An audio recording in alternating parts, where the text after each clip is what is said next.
चलिए अब अगली खबर, एनजीओ में अब मनमानी नहीं हो सकेगी। डोनेशन लेने के बाद मनमानी नहीं कर सकेंगे।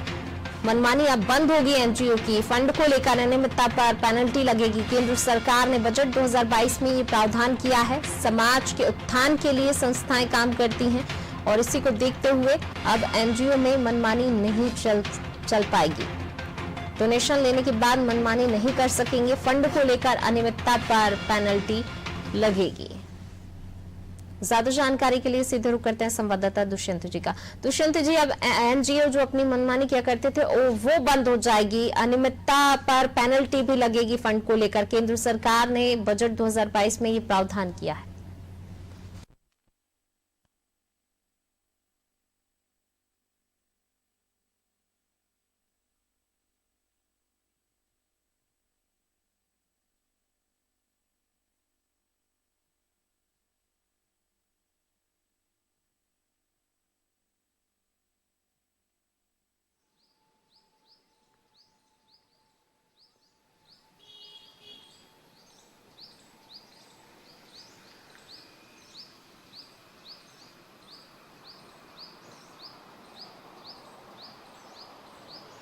आप बिल्कुल देखिए, केंद्र सरकार ने जब आम बजट पेश किया तो उस दौरान कई सारे प्रावधान किए हैं, लेकिन एक एक करके जिन प्रावधानों की जो स्थितियां हैं वो साफ होती जा रही हैं। अगर योजनाओं की बात करें, कई योजनाएं चलाई, लेकिन योजनाओं के साथ साथ जो एनजीओज जो सरकार से अनुदान प्राप्त होता है उस अनुदान का किस तरीके का उपयोग कर रहे हैं, क्या कोई अनियमितता तो नहीं हो रही। तो इन सभी बातों को ध्यान में रखते हुए ये प्रावधान किया गया है बजट में कि जब 2022 का बजट जो दिया गया उसमें जो प्रावधान है उसके तहत ये कहा गया है कि जो एनजीओ होंगे उन एनजीओ को अगर उन एनजीओ में जो सरकार के अनुदान की अनियमितता होती है, सरकार के अनुदान पर अनियमितता होती है, तो कहीं ना कहीं 200% तक का जो जुर्माना है वो लगाया जाएगा, शुल्क लगेगा। और कहीं ना कहीं पेनल्टी जब लगेगी तो इस बात का ध्यान पहले से ही एनजीओ रखेंगे कि जो अनुदान सरकार से मिला है उस अनुदान का किस तरीके का उपयोग करना है, किस तरीके से जन हितकारी